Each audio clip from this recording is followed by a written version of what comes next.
Sahabat karomah wali yang dirahmati Allah Subhanahu wa Ta'ala. Di zaman milenial ini banyak orang yang bilang nggak usah NU-NU-an, cukup Islam saja. Kalian kenal dengan orang ini itu karena dia nggak kenal lebih dalam tentang NU. Kita nggak kuat kalau nggak ada NU, karena NU didirikan ulama untuk menyatukan umat. Ingin tahu NU lebih dalam? Simak video Sayyid Syekh Alwi Ba'alawi berikut ini.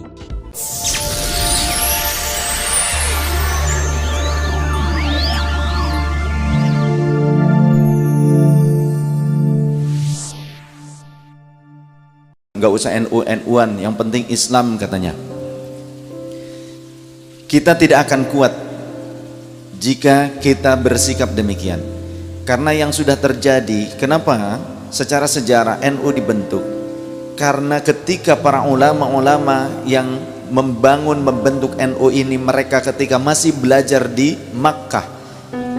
Salah satu pengajar di Makkah pada saat itu, eyang saya, ayah dari kakek saya, Sayyid Ahmad Zakaria, mengajar di Babus Salam. Diberikan rumah oleh Syarif Hussein di Jabal Gubes. Beliau salah satu mufti di Masjidil Haram. Tinggalnya di Arab Saudi itu sekitar 21 tahun, tapi mengajar di Masjidil Haramnya sekitar 13-17 tahun. Selebihnya pernah tinggal di Mesir, pernah tinggal di Persia, pernah tinggal juga di Syam, begitu. Mereka seperti Mbah Wahab Hasbullah, Mbah Hashim Asy'ari, ketika pulang ke Indonesia, mereka membawa amanah dari guru-gurunya yang asli Indonesia. Syekh Nawawi Al-Bantani, Syekh Ahmad Khatib bin Abdul Ghaffar Asy-Syambas, Mursyid Thariqah Qadiriyah wa Naqsyabandiyah, asli-asli Indonesia. Syekh Arsyad Al-Banjari, yang mereka mengajar di Masjid Nabawi, mengajar di Masjidil Haram. Pada saat pemberontakan terjadi di sana, termasuk yang saya itu ikut melawan pasukan Inggris. Pasukan Inggris yang ikut membantu keluarga Ibnu Saud untuk memberontak. Yang sebelumnya tidak berhasil, Muhammad bin Saud, kemudian dilanjutkan oleh cucunya Abdul Aziz bin Saud.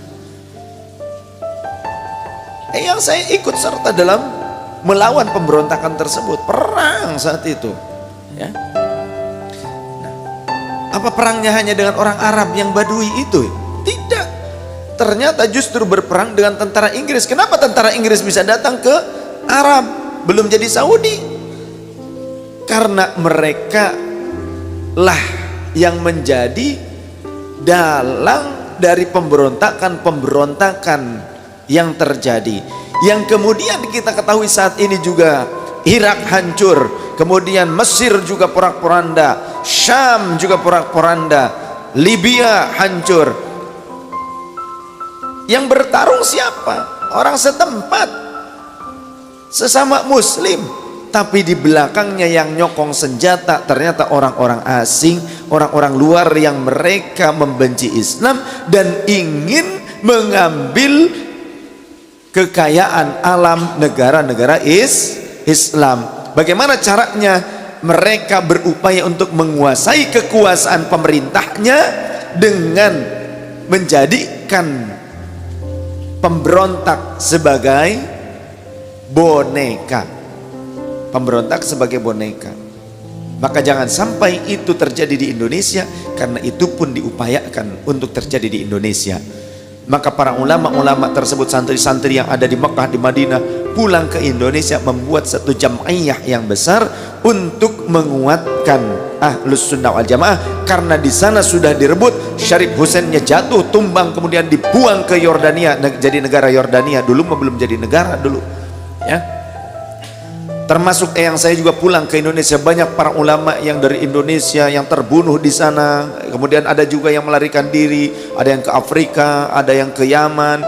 Kemudian ada juga yang pulang kembali ke Indonesia, pulang ke Malaysia. Karena di sana tidak bisa dipertahankan lagi Ahlus Sunnah wal Jamaah. Ketika kudeta itu berhasil mereka lakukan, mereka membuat satu asas tunggal. Apa itu? Asas Wahabiyah. Asas tunggal inilah yang kemudian menghancurkan bangunan-bangunan, kubah-kubah dari keluarga Rasul, istri Rasul, putra-putra Rasulullah yang ada di Baqi, yang ada di Makna, karena dianggap akan memicu kesyirikan. Padahal itu untuk berteduhnya orang-orang yang berziarah kubur.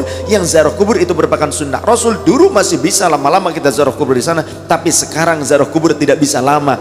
Jamaah kita yang hajian, yang umrah, ziarah kubur gak bisa lama-lama, harus sebentar. Assalamualaikum. Di sini sudah ada askar-askar, ya, mutawifnya sudah ada dan semuanya mengatakan, oh ya, wah, ceramah diceramahin. Kita tahu kita ziarah malah diceramahin.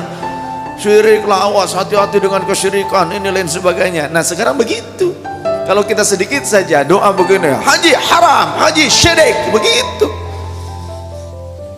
Apa mau di Indonesia kita ziarah Wali Songo, haji haram? Ayo, mau nggak? Kita ziarah ke kakek nenek kita, masya Allah, haji syirik, haji haram, yalah haji, begitu. Ampun. Maka beruntunglah, alhamdulillah kita ada di Indonesia yang Ahlus Sunnah ini dijaga oleh Nahdliyin. Ya. Sekarang di sana menjadi kerajaan keluarga, Al-Mamlakah As-Saudiyah. Sudah tidak bisa apa-apa lagi orang-orang kita.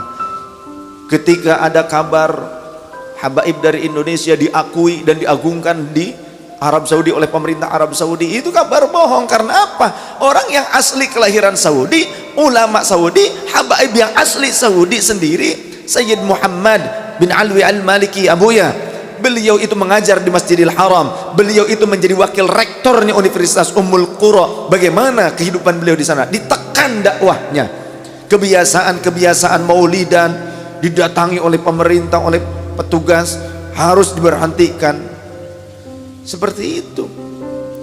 Sekarang putranya Abu Yasin Ahmad bin Muhammad Al-Maliki, kemudian juga Habib Zain bin Smith di Madinah. Saya kalau ketemu di luar mau cium tangan aja nggak boleh, belakang-belakang ikut dulu. Kalau ke rumahnya aja pelukan. Begitu baik ketika di rumah, wah luar biasa. Tapi di luaran karena apa? Banyak intel-intel mata-mata yang memfitnah beliau, difitnah mengajarkan kesyirikan. Beliau ulama yang luar biasa, ahli tafsir, ahli hadis, ahli fiqih, masuk ke dalam kategori mufti. Akan tetapi kehidupannya di Arab Saudi bagaimana? Ditekan. Apalagi diketahui sebagai dzurriyyah Rasul. Habaib-habaib di sana itu tidak bebas seperti di Indonesia. Ya. Maka beruntunglah kita berada di Indonesia, karena Indonesia rumah kita bersama, titipan dari para aulia dan dzurriyyah Rasul, kurun-kurun awal yang membawa Islam ini ke Indonesia tanpa peperangan, tapi dengan cinta kasih dan persahabatan.